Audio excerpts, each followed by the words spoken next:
Nakahanda ang Malacanang na suportahan ang mas mabigat na parusa laban sa pagtataglay ng mga illegal o loose firearms.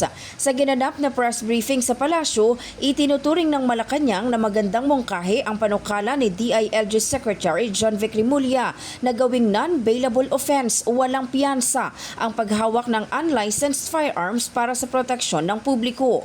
Ayon kay Palace Press Officer Claire Castro, open si Pangulong Ferdinand Marcos Jr. sa anumang batas na magpapataw ng mas matinding parusa sa mga illegal na armas basta't para sa pambansang interes.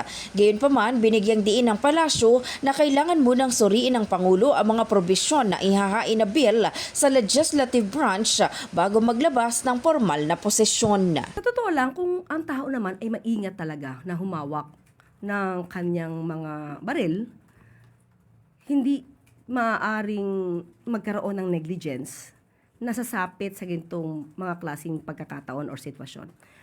Pero syempre iba yung usapin pagdating sa loose firearm. Iba yon kasi hindi yun lisensyado.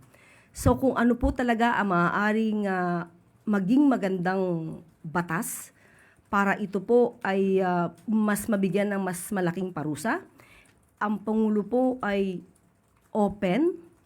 Pero muli, ang sasabihin ko ay kailangan mabasa muna kung ano man yung magiging probisyon patungkol po dito para po mas makapagbigay siya ng intelihenteng komento. In the heart of changing lives, ako si Brigada Maricar Sargan ng 105.1 Brigada News FM Manila, The Music and News Authority.